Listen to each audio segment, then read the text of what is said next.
Hello aspirants, I welcome you all at परचम classes. आज के क्लासेस में, आज के सेशन में हम लोग क्या कर रहे हैं? आज की क्लास में previous year question SSC CGL 2013 से 16 तक के एग्जाम में जो पूछे गए हैं उनको डिस्कस कर रहे हैं। लास्ट क्लास में हम लोगों ने 2010 से 12 तक के किए थे, अब हम 2013 से 2016 तक के सीजीएल इकोनॉमिक्स के क्वेश्चन को कर रहे हैं और देखते हैं कौन कौन से क्वेश्चन जो है हमसे पूछे जा रहे हैं, किस तरीके का पैटर्न होता है। तो इकोनॉमिक्स की ये क्लास 9 होगी एमसीक्यू की। पहले 8 क्लास ऑलरेडी आप लोग देख चुके हैं। आगे बढ़ने से पहले आप लोगों को कुछ जानकारी, जो हमारी ईयर बुक 2023 है, जिसमें जनवरी 2022 से दिसंबर 2022 तक की सारी करंट अफेयर की न्यूज जो है कंपाइल की गई है। ये बुक आप सॉफ्ट कॉपी और हार्ड कॉपी दोनों तरीके से ऑर्डर कर सकते हैं। अगर आपको सॉफ्ट कॉपी चाहिए then place an order on parchamclasses.in, और अगर आपको हार्ड कॉपी चाहिए तो आपको ऑर्डर प्लेस करना है parchamstore.in पे। तो आपको हार्ड कॉपी आपके घर तक ये बुक मिल जाएगी। बहुत ही अमेजिंग बुक है, आप लोग जरूर इसको परचेज करके देखिए कि आपको एग्जाम में कितनी मदद मिल रही है। आगे कोर्सेज के बारे में बात कराएं तो एसएससी जीए का एक कोर्स चल रहा है, जनरल अवेयरनेस का, जिसके अंदर कंप्लीट रिकॉर्डेड बैच ये आपको मिलेगा। History, geography, polity, economics, science, static, GK सब कुछ इसके अंदर कवर करवाया जा रहा है। एक कोर्स मिलेगा आपको एसएससी इकोनॉमिक्स का न्यू कोर्स जो है, जो आपको बिल्कुल जीरो से हाई लेवल तक का इकोनॉमिक्स प्रिपेयर करा देगा। इसको मैं करवा रही हूँ, ये हमारी पूरी टीम मिलकर करवा रही है। ठीक है, दोनों ही कोर्सेज पे 10% का एक्स्ट्रा डिस्काउंट आपको मिल सकता है अगर आप पायल 10 कोड यूज करते हैं तो। ठीक है, आगे बिना किसी बात के, बिना किसी देरी के हम लोग अपने क्वेश्चंस को डिस्कस करना शुरू करते हैं। तो आज की क्लास का पहला क्वेश्चन क्या है?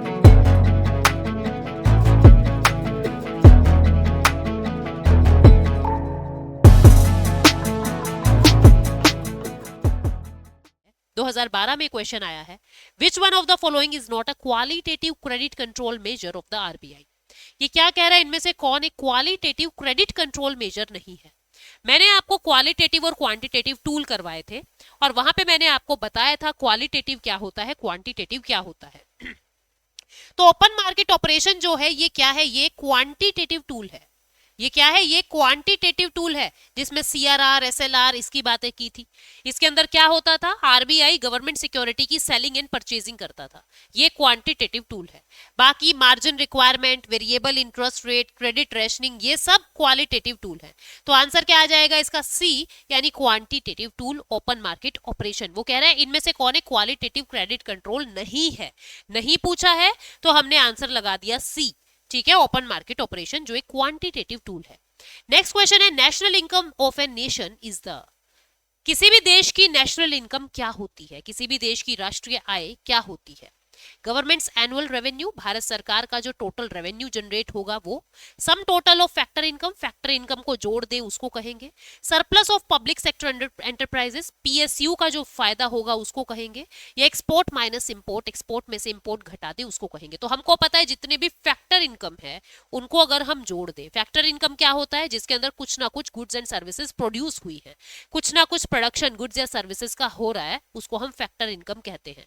और नेशनल इनकम कहीं ना कहीं प्रोडक्शन से ही जुड़ा होता है। तो आंसर क्या आएगा इसका? अगर हम सारी फैक्टर इनकम्स को सम कर दें तो आंसर बी जो है अपना नेशनल इनकम मिल जाएगा। नेक्स्ट क्वेश्चन क्या कहता है? नेक्स्ट क्वेश्चन कहता है, externality theory is the basis theory of the following branch of economics. Externality क्या होता है? एक्सटर्नैलिटी होता है इंटरनेशनली कुछ हो रहा है, जैसे रशिया का यूक्रेन से वॉर हुआ और वॉर वहां पे हो रहा है, भारत में वॉर नहीं हुआ है, लेकिन उस वॉर की वजह से अपनी इकोनॉमी के अंदर इंपैक्ट पड़ा है। हमारी शेयर की वैल्यू, हमारे पेट्रोल के प्राइसेस, हमारा गोल्ड का प्राइस इस तरीके से फ्लक्चुएट होता है। अपने यहाँ पे इन्फ्लेशन फ्लक्चुएट होती है। क्यों? क्योंकि बाहर कहीं पे कुछ हो रहा है जिसका प्रभाव अपने यहाँ पे पड़ रहा है। इसको ही कहते हैं एक्सटर्नैलिटी, कि बाहर की वजह से आप पे जो नेगेटिव इंपैक्ट पड़ता है। यानी एक्सटर्नैलिटी कहीं ना कहीं इंटरनेशनल मार्केट से जुड़ा हुआ है, इंटरनेशनल ट्रेड से जुड़ा हुआ है। तो आंसर क्या आ जाएगा इसका? International economics. ठीक है, आंसर आ गया डी, यानी डॉगी। ठीक, नेक्स्ट क्वेश्चन क्या कह रहा है? As per the trips agreement 1994। Trips क्या होता है? Trade related intellectual property system. ठीक है, ट्रेड रिलेटेड इंटेलेक्चुअल प्रॉपर्टी, मैंने आपको पहले भी बताया था इंटेलेक्चुअल प्रॉपर्टी होता है आपका बौद्धिक संपदा, आपके दिमाग की संपत्ति। आपने जो इन्वेंशंस किए हैं, आपने जो आविष्कार किए हैं, आपने जो डिस्कवरीज की है, उस पर आपको पेटेंट मिलता है। आपने कोई गाना कंपोज किया है, आपने कोई बुक लिखी है, लिटरेचर लिखा है, तो ये सब ट्रिप्स एग्रीमेंट के अंडर सिक्योर होते हैं। आपने कोई लोगो बनाया है, कोई डिजाइन बनाया है, कोई ट्रेडमार्क बनाया है, कोई जो ग्राफिकल इंडिकेटर है, ये सब ट्रेडमार्क के अंडर आते हैं, ये सब ट्रिप्स के अंदर आते हैं। तो ये क्या कह रहा है, ट्रिप्स एग्रीमेंट 1994 के अकॉर्डिंग उस शब्द को क्या कहेंगे जो इस चीज को वेरीफाई करता है। A good originating from a region with specific character, मतलब एक गुड किसी पर्टिकुलर रीजन से, किसी पर्टिकुलर क्षेत्र से ओरिजिनेट हो रहा है और उसके अंदर कुछ खूबी है, ठीक है, कुछ खासियत है उसके अंदर, कुछ कैरेक्टरिस्टिक्स है उसकी, is covered to a protected under the IPR, उसको आईपीआर में हम प्रोटेक्ट कर रहे हैं, कवर कर रहे हैं, तो उसको क्या कहेंगे। अब आपने सुना होगा ना गुजरात का पटोला, है ना, पटोला साड़ी गुजरात का जीआई टैग मिला है, मतलब वहां के ओरिजिन की वजह से, उसकी जो खासियत है उसके हिसाब से उसको कुछ पहचान मिल रही है, उसको हम क्या कहते हैं, ज्योग्राफिकल इंडिकेशन, जीआई टैग मिला है। दार्जिलिंग की चाय सबसे पहला जीआई टैग मिला था, तो आंसर क्या आएगा इसका, ज्योग्राफिकल इंडिकेटर यानी जीआई।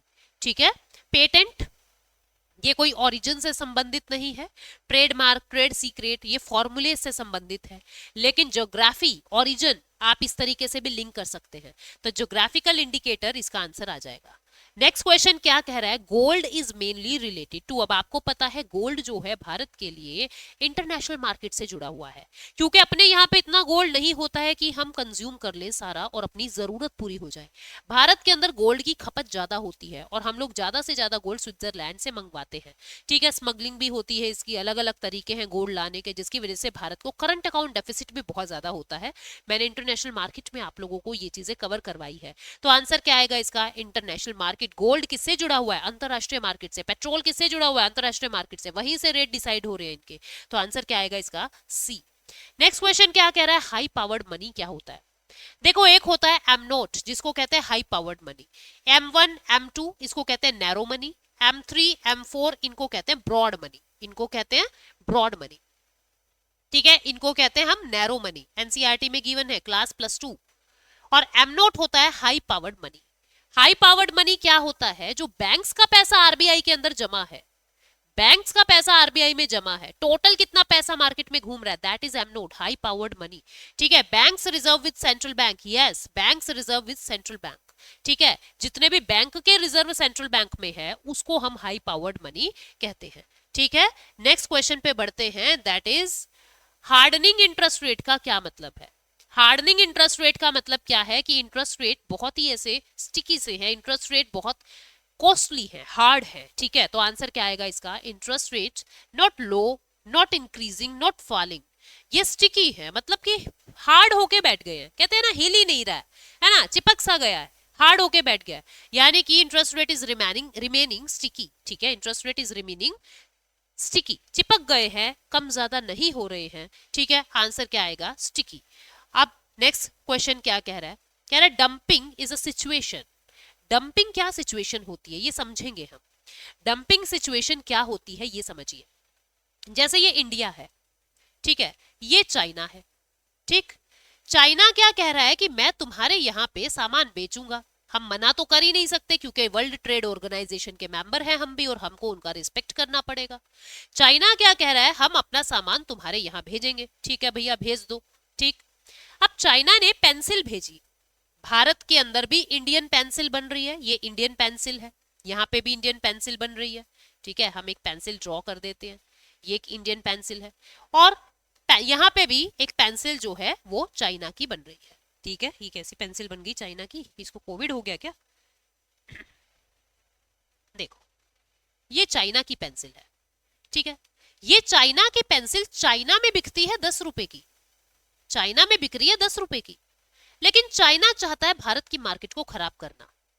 इंडियन पेंसिल हमारे यहाँ पे 10 रुपए की बिक रही है, ये इंडिया की है, ठीक है, इंडिया की है, ये 10 रुपए की बिक रही है, लेकिन चाइना अपने को बर्बाद करना चाहता है और कहता है मेरा नुकसान हो तो हो कोई बात नहीं, मैं तो ये पेंसिल 6 रुपए की बेचूंगा, मैं तो ये पेंसिल 6 रुपए की, मतलब खुद की डोमेस्टिक मार्केट में वो चीज महंगी है और जानबूझकर हमारी मार्केट को खराब करने के लिए वो प्रोडक्ट जो है सस्ता बेचा जा रहा है ताकि भारत की पेंसिल कोई ना खरीदे, भारत की पेंसिल इंडस्ट्री खराब हो जाए और चाइना का ही माल बिके। इस चीज के लिए हम क्या करते हैं, बॉर्डर पे ही हम एंटी डंपिंग ड्यूटी लगा देते हैं, बॉर्डर पर ही हम एंटी डंपिंग ड्यूटी लगा देते हैं कि भाई तुम यहाँ पे जानबूझ के डंप कर रहे हो सस्ते में, हम एंटी डंपिंग ड्यूटी शुल्क लगाएंगे आप पे, 4 रुपए टैक्स लगा देंगे आप पर, ठीक है। तो ये डंपिंग क्या होती है, जब आप अपने देश में सस्ता बेच रहे हो और अपने देश में महंगा दूसरे देश में सस्ता।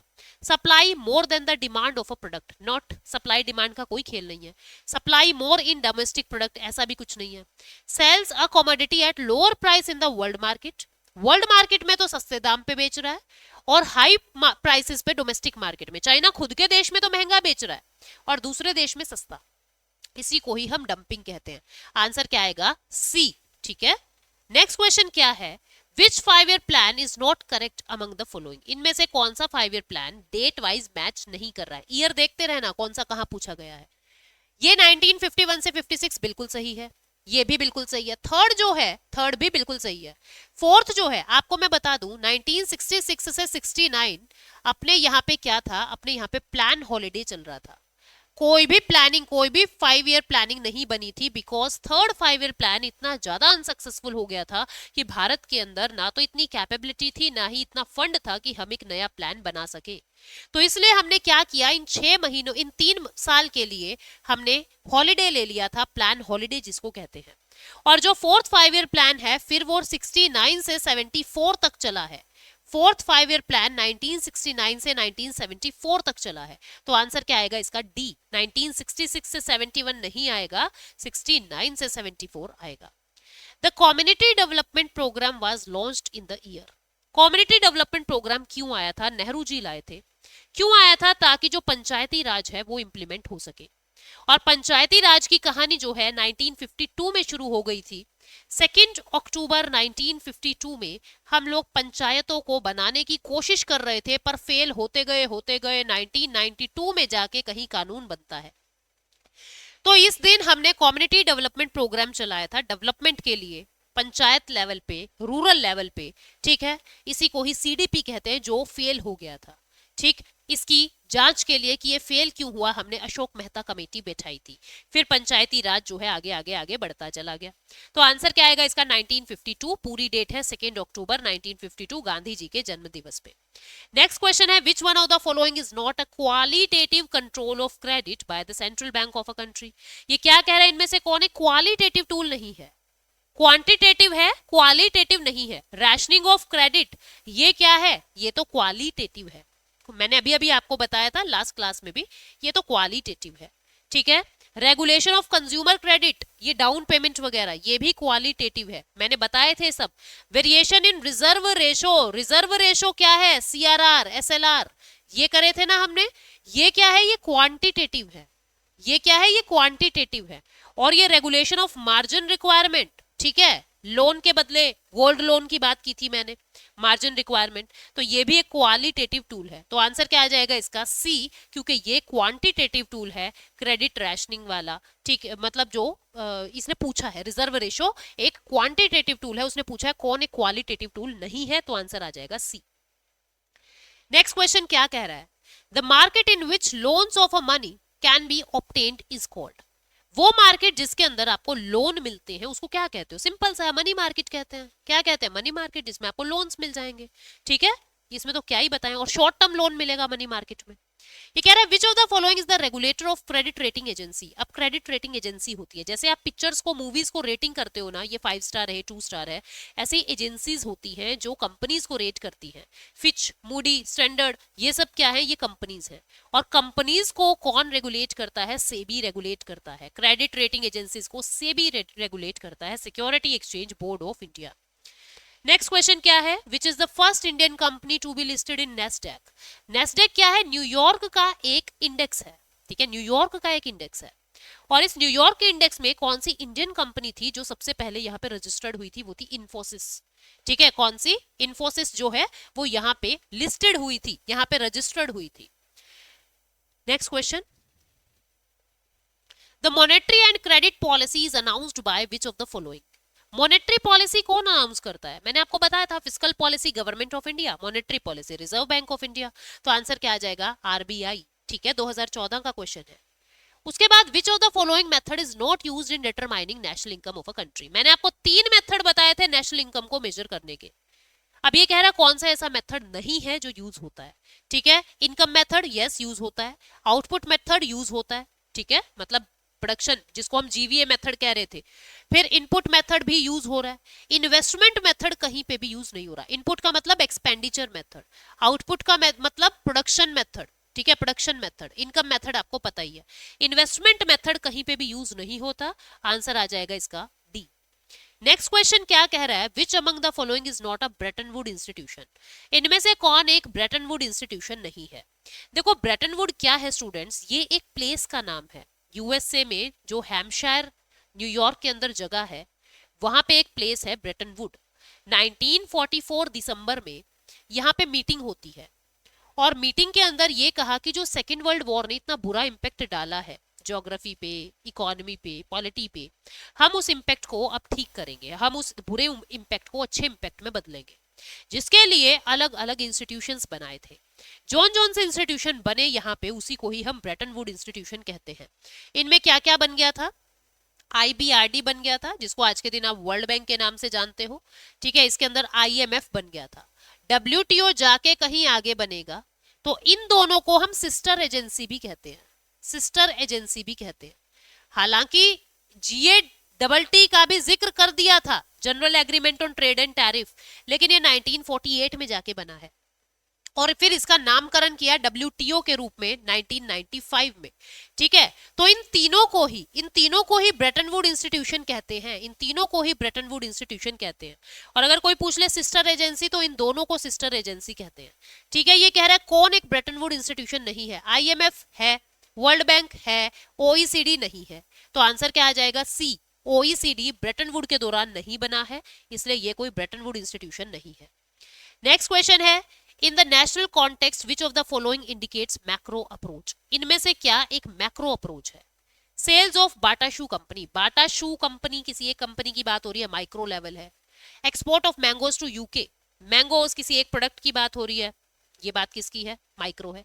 इनकम फ्रॉम रेलवे, किसी एक डिपार्टमेंट की बात हो रही है, माइक्रो लेवल है। इन्फ्लेशन इन इंडिया, पूरे भारत में इन्फ्लेशन, हर सेक्टर की बात हो रही है, हर बंदे की बात हो रही है, ये एक मैक्रो कंसेप्ट है। आंसर क्या आ जाएगा, डी। ठीक है, next question, one of the feature of a free market economies, free market economy, market free है, गवर्नमेंट कुछ नहीं कर रही है, गवर्नमेंट का कोई इंटरफेयर नहीं है, गवर्नमेंट आप पे कोई रेगुलेशन, कोई रिस्ट्रिक्शन नहीं लगा रहा, यानी कंज्यूमर आजाद है, कंज्यूमर सोवरन है, कंज्यूमर सोवरन है, कंज्यूमर सोवरेनिटी इसका सबसे बड़ा फीचर है। आंसर क्या आ जाएगा, सी, कंज्यूमर सोवरेनिटी। ठीक है, आंसर क्या आ गया, सी, यानी कि कंज्यूमर सोवरेनिटी। ठीक है, नेक्स्ट क्वेश्चन पे चलते हैं। आप छोटे छोटे शब्द को पकड़ के भी आंसर करोगे तो हो जाएगा। Gross national product minus depreciation, GNP minus depreciation. मैंने आपको यह बताया था कि ग्रॉस और नेट में क्या डिफरेंस है, ग्रॉस और नेट में क्या डिफरेंस है। ग्रॉस से नेट पे जाना है तो माइनस कर देंगे डेप्रिसिएशन, हम यहाँ पे यही तो कर रहे हैं, ग्रॉस में से डेप्रिसिएशन माइनस कर रहे हैं तो हमको नेट मिल जाएगा, नेट नेशनल प्रोडक्ट मिल जाएगा। ठीक है, एनएनपी मिल जाएगा।